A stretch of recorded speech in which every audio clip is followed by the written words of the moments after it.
Welcome back. We are ready to start 1943 early. So let's do a couple preliminary checks. What do we need to do for 1943? So the big thing is we cannot lose 8 pilots. And I don't know if this is cumulative, like I think it is. Let's just assume it is. Or maybe I'm not allowed to lose 8 pilots this season. And the other one player can lose. Okay, we're gonna assume it's for the whole campaign. I'll maybe check that later. Pilot minimum is 14, so that's a little more breathing room than we had before. So that's good. And then the number of victory points we need is 20. We need a minimum of 10 in order to not lose, and we need 20 to win. So it seems like that's a small margin, but it's the same margin, I guess, as the last one. But let's see what we can do. The victory points don't change. So with that said, 1943 early.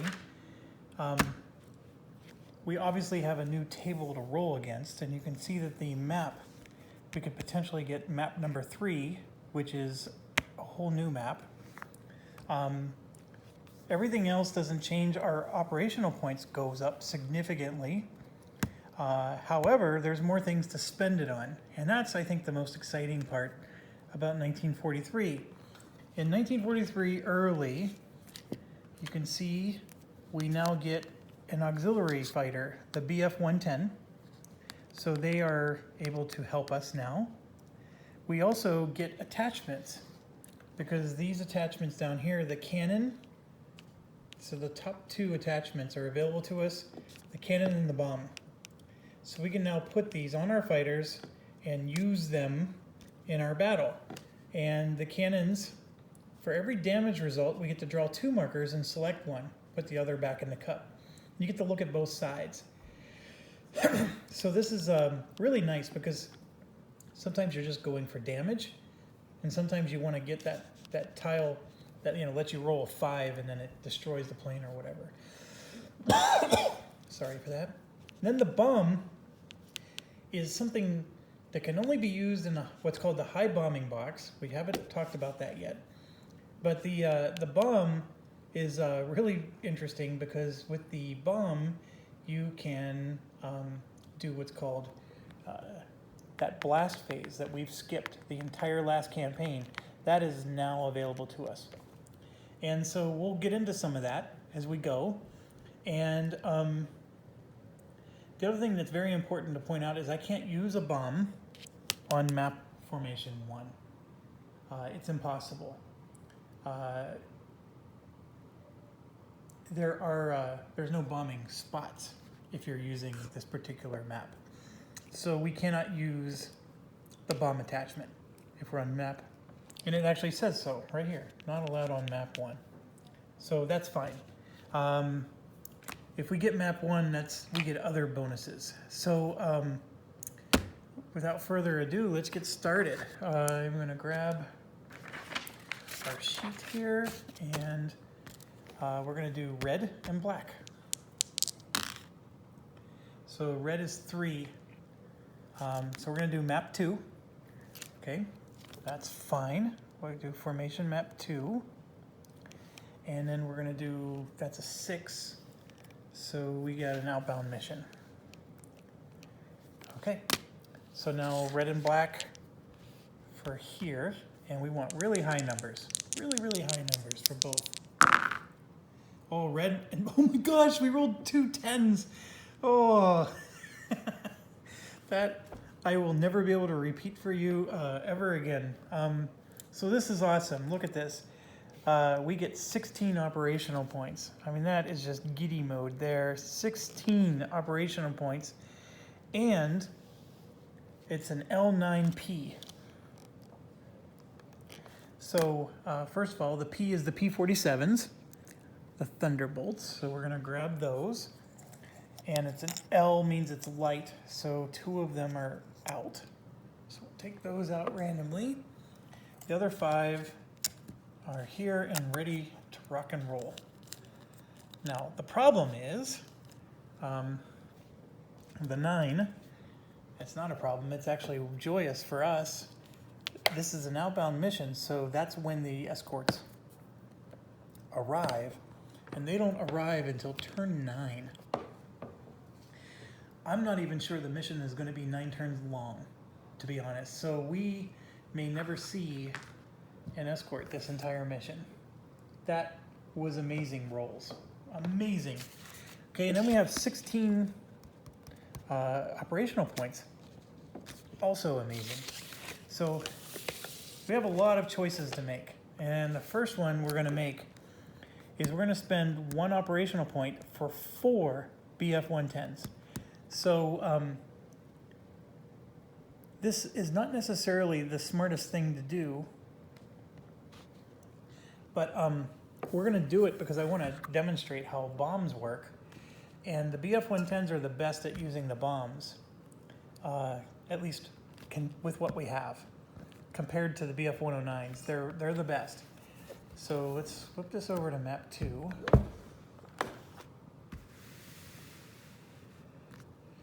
Yeah, so a couple of things here as I get the map set up. You may notice that on the level here, there's a rocket symbol.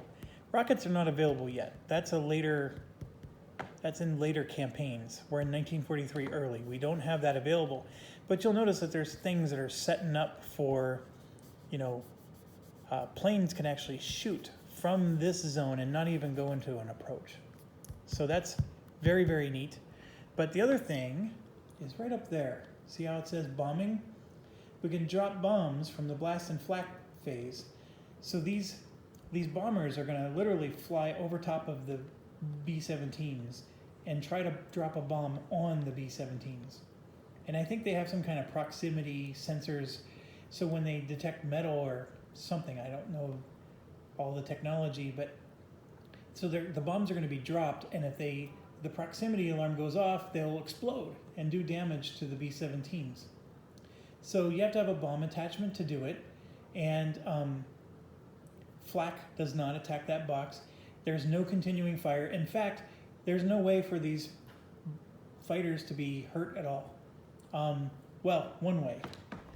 The above trailing goes to the box with the most fighters. That is still considered a box. It's just that that box, none of these numbers matter because they're flying up above. Think of this as 3-dimensional. And so it's very neat.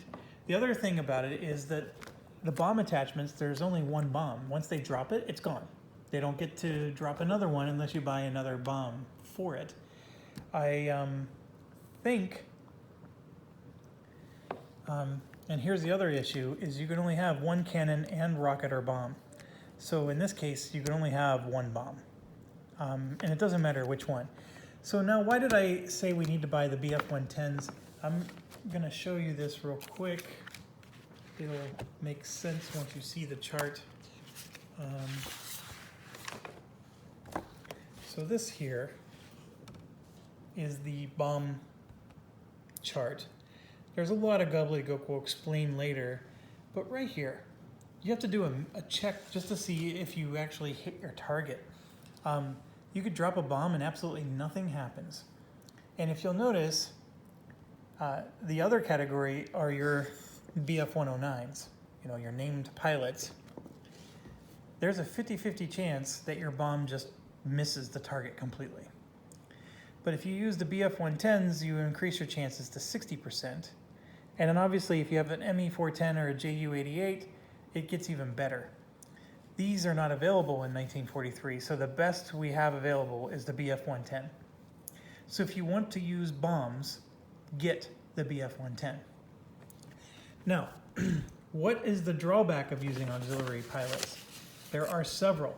The first one is auxiliary pilots don't gain experience.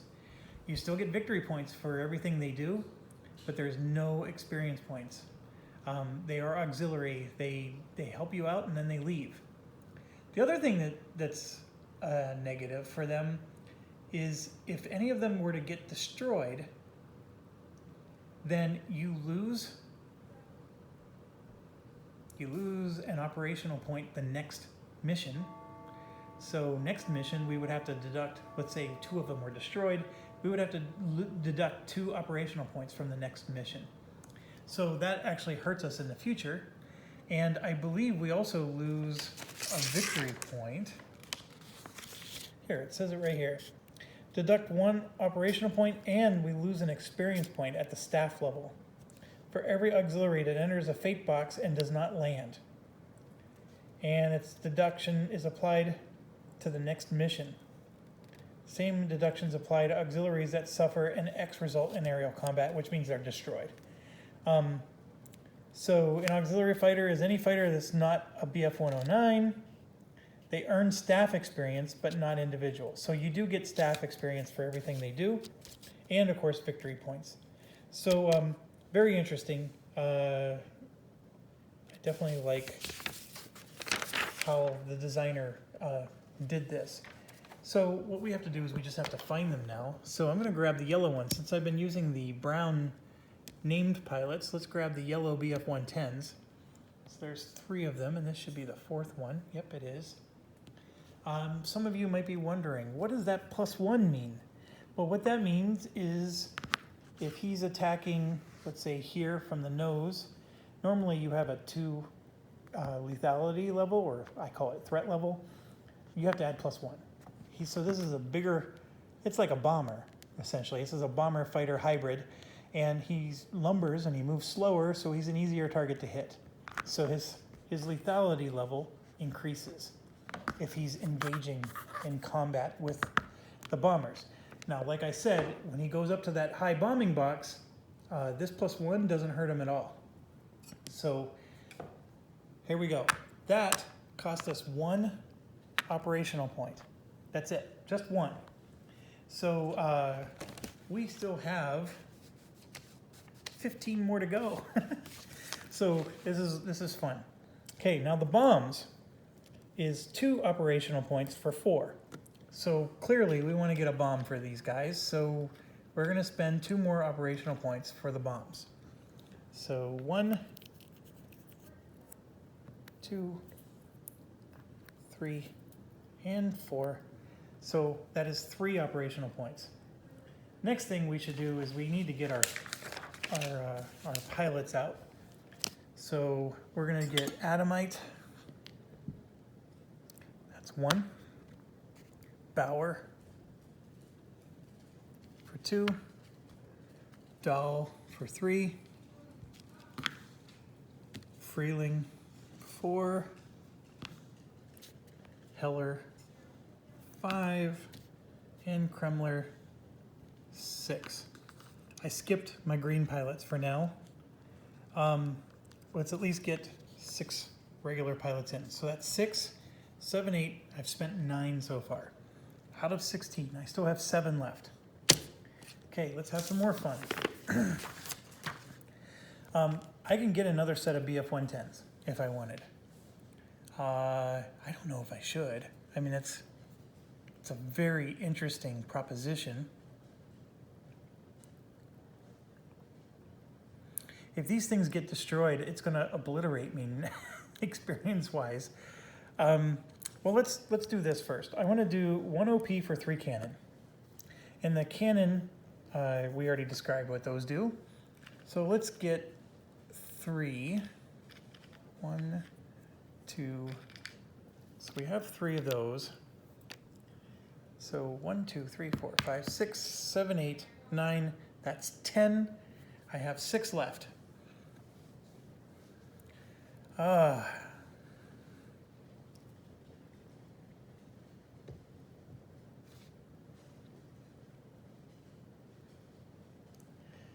Sorry, I'm thinking. And I'm looking at my stuff over here. I'm contemplating doing this. So this would be 1, and then this would be 3 points, because I would spend 1 point for the 4 fighters and then 2 more points for bombs for each of them. So that would be 3 points. and I would have 3 left. I would spend 1. Oh, well, you know what? I have 3 left, and I can just grab my other 3 green pilots. So I'm basically sending out 9 BF-109s and 8 BF-110s, all with bombs. This is going to be glorious. You have to be really careful because the last time we did this map with this many planes, I had a lot of dead and injured pilots. So you have to be really, really careful. I am taking advantage of the fact that we're going to have 9 turns before an escort even arrives. I do have 3 cannons, and I'm going to give those to Adamite, Bauer, and Freeling. Now, here's the thing with cannons. They would be much more powerful if I would have picked this one, where you get to add a damage to the attack result, because the cannons are basically this, well, they're not the same as aim, but so let's say I'm doing 3 damage. I get to draw 2, pick 1, draw 2, pick 1, draw 2, pick 1 until I've done 3 damage. This lets me draw 2 and apply 2 damage markers. So when you have this plus the cannon, I'm drawing 2, picking 1, and then drawing 2 more and picking 1 so I can have my 2 damage markers. And that's in the rule book. So you're getting a lot of selection if you have a cannon and these 2 skills. I picked luck, if you remember. So I like keeping my pilots alive. Cannons are not as interesting with this ability. If I get 5 experience points, I get to buy another skill. And so having either of these skills with cannons, now you're talking and cooking with Pam. And so I'm not quite there yet. Not quite. But this campaign, I'm going to be getting more experience points, and that's where this game starts to really flesh out. You're starting to get some cool combinations of skills and equipment, and you can start doing some pretty amazing things. But the Americans are getting smarter too, and as you can see, they have stronger formations than they did in 1942. So after 17 minutes, I think we're finally able to start. Sorry, I was very excited to show these new things and spend 16 operational points, but I think we're ready to go. So first step is we move, and this is quite, or no, I'm sorry. I haven't done the situation yet. My apologies, I gotta set up the situation, which is here. Map 2, outbound, page 11.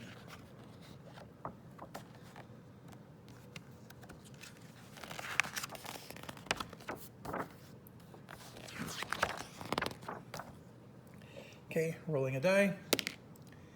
Roll a 3. 3 damage markers. First one goes there. Second one there. Third one there. I'll resolve those in a second. Are we anchored? I rolled an 8. The anchor goes level and high on this flank. So we grab 2 anchor tokens. Gotta lift this up. Move my stuff out of the way. So level and high. Basically, these are off limits. We are not allowed to move there with our fighters. So the oblique, high and level is out of the game for us. Okay, next, the sun. Rolled an 8. There is no sun in this match. That stinks. Okay, this is where I want to roll high. Tactical points, 4.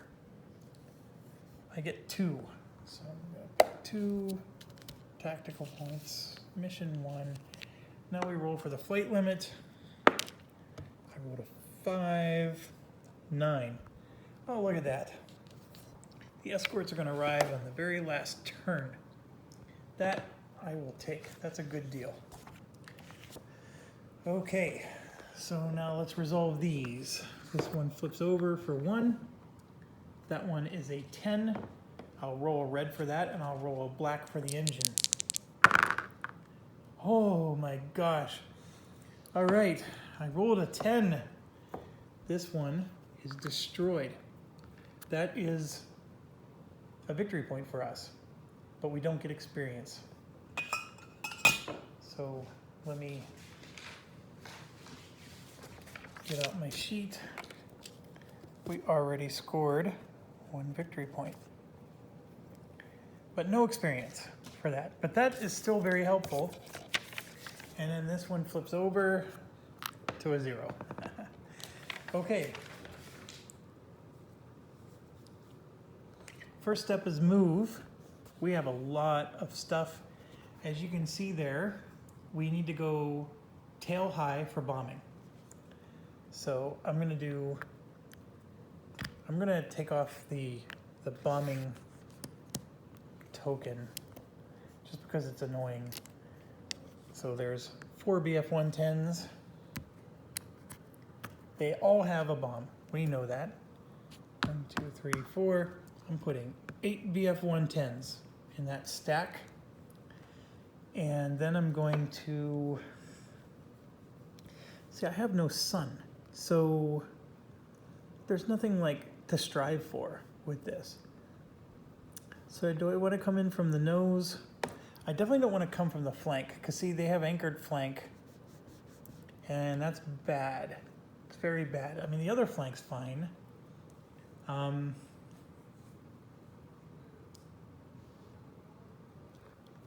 Okay, I'm gonna do all these fighters at the nose. Am I really going to do this? This is why I don't like having the little token. So the cannon guys sort of have to be on their own pile. And Adam might have a cannon too. All right. So they're all there. And then I have my 3 noobs. I only have 2 tactical points in the game. 2 of these guys need to spend a tactical point or they're going to exit the mission, which is bonkers.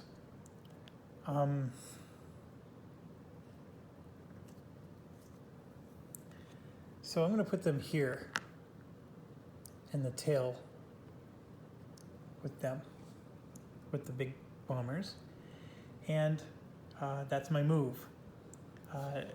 We don't have to do any cohesion checks, and nothing else happens. So that's the end of turn 1. Now we're on turn 2.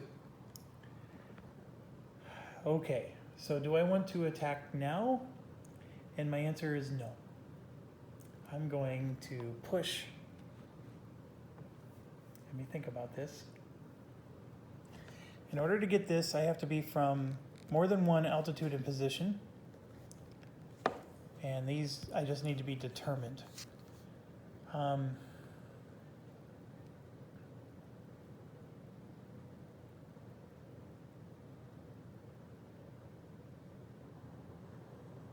Yeah, so I'm going to push these up to level.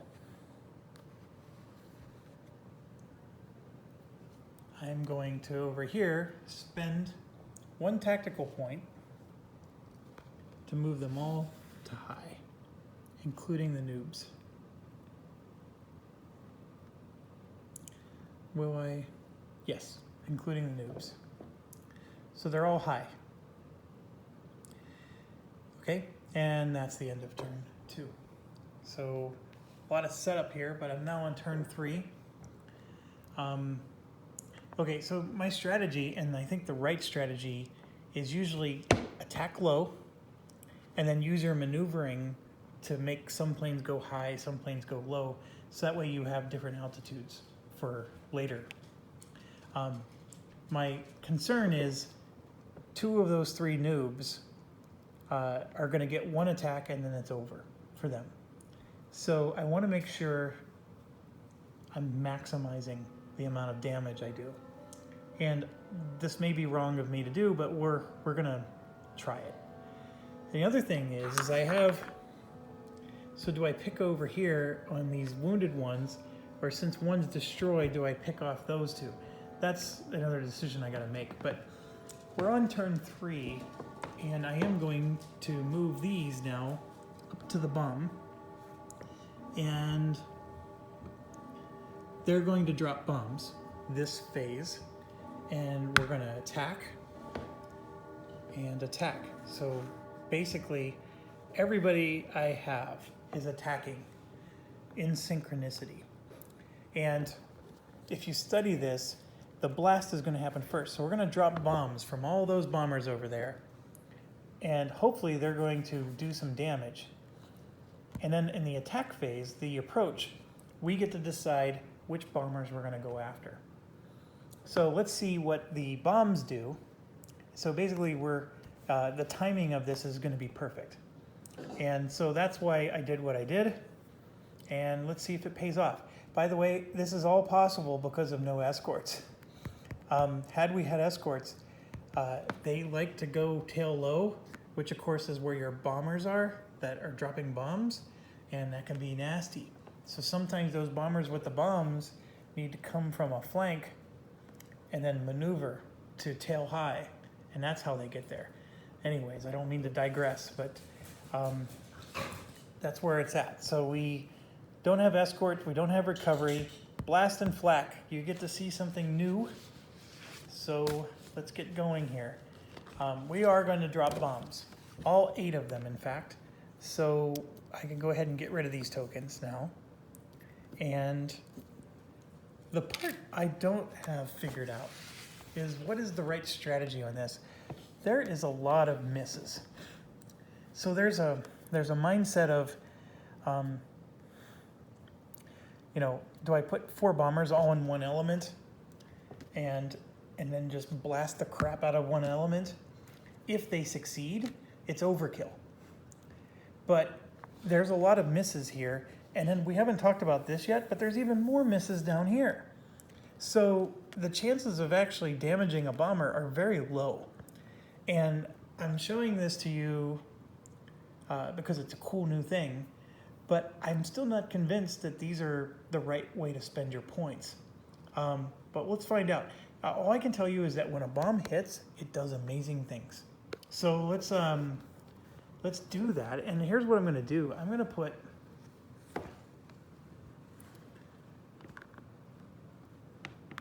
so here's what it says. Select an element to aim for. Place a target marker in the element. Doesn't matter which space. And then do this for each bomb marker released and rockets fired. So what they're talking about is I have these little target markers. So 1, 2, 3, 4, 5, 6, 7, 8. So I have 8 of them. And I'm going to put them, it doesn't matter which bomber is doing the action anymore. It doesn't matter, because remember, they're all auxiliary, they don't get experience. All that matters is where am I dropping bombs? So I'm for sure going to put 2 here in that element, and 2 here, and 2 there. So we're going to hit those 3. We're going to ignore this one. Let's focus on 3 and hope we get some good hits. And I have 2 more left. So I'm going to go for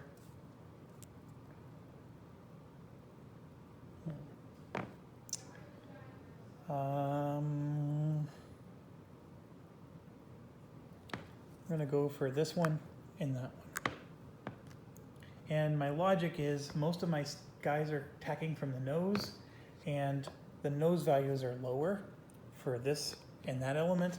The nose value is really high if you're talking about these elements down here. So this element's more vulnerable when you're attacking from the other direction, which we are, but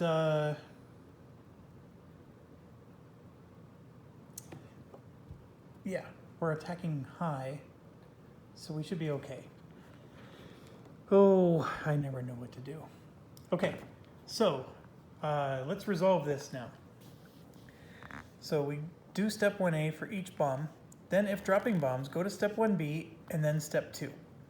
It sounds confusing, but it's really simple. So step 1B is where we do this chart.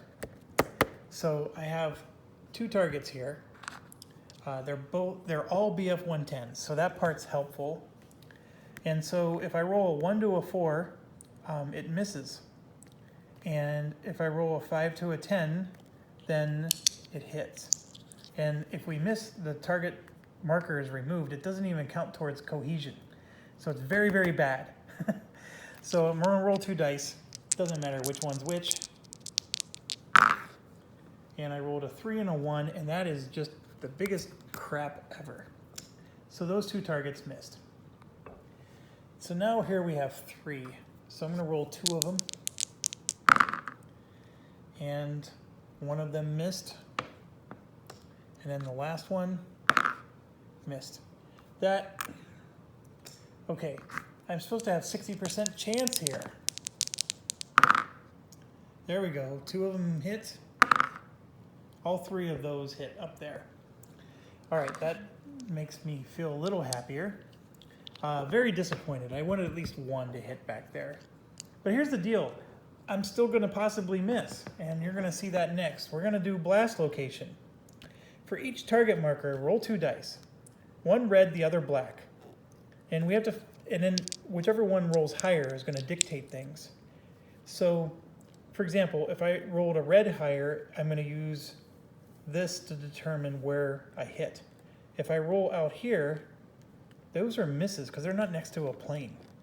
So, for example, this 8 will hit that plane right there.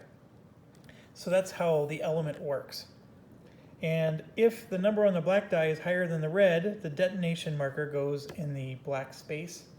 And then it's saying the same thing for the red. If I roll doubles, it's a complete miss. And that is a dud. And we remove the detonation marker, which is just as bad as missing on this table. It's as if nothing ever happened. And then last is the blast effect. So after we figure out the location, then we do this table, and look, you could still do no damage.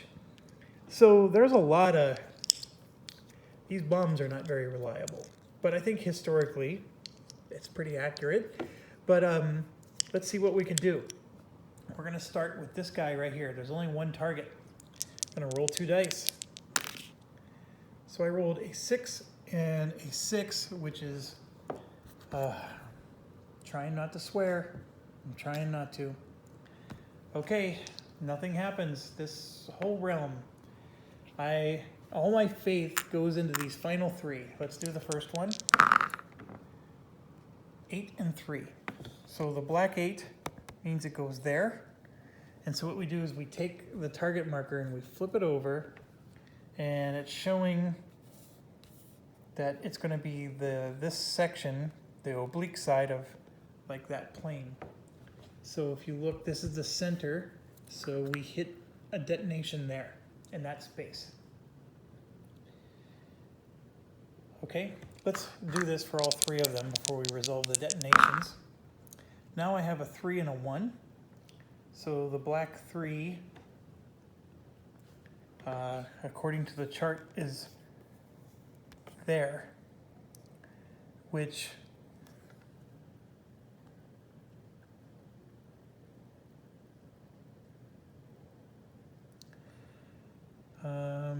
here's my issue. Basically, it's saying that it detonated out here, but there is no space in that direction on this element. So I don't know what to do. So let me go to 25.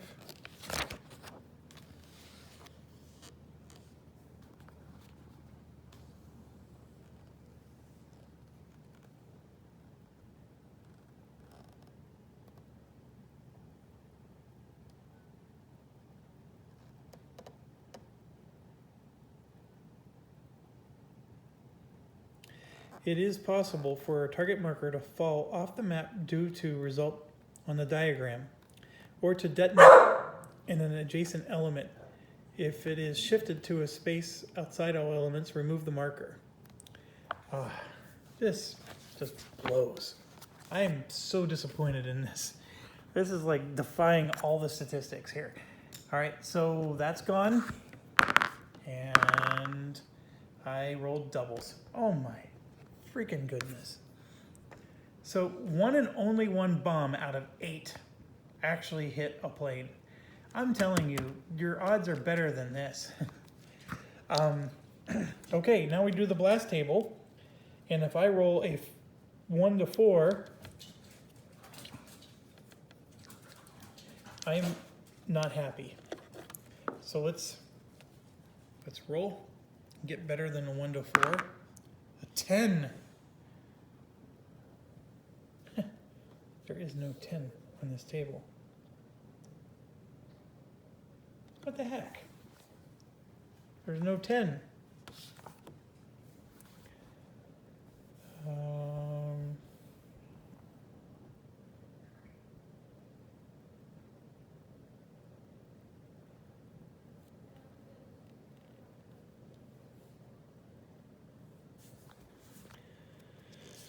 I think that might have been a print error. I'm hoping it is.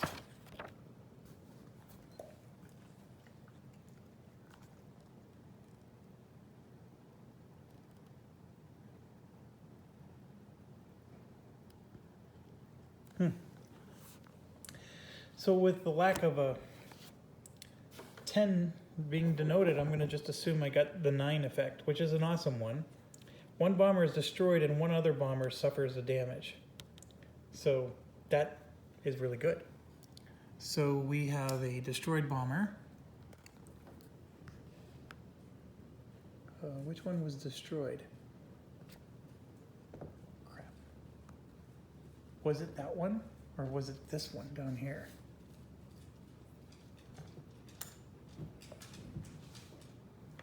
Do you remember what we rolled?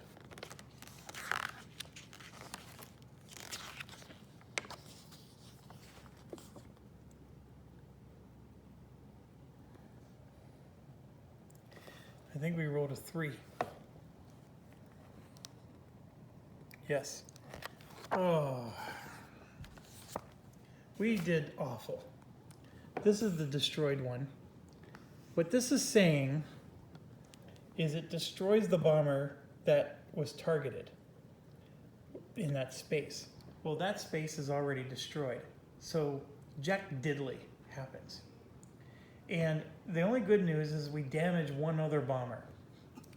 So all of this effort was for 1 damage. And we'll put it on this one. And watch it be a 0. Oh, at least it's 3. Okay, and then this marker stays and counts as a cohesion check. So that bombing run was awful. We did 1 hit on 1 bomber. I mean, we would have been better off just buying BF-109s and putting cannons on all of them. And that's the risk you take when you do these bombing runs. So with that said, I'm at 38 minutes. I'm going to end the video and we will start up later.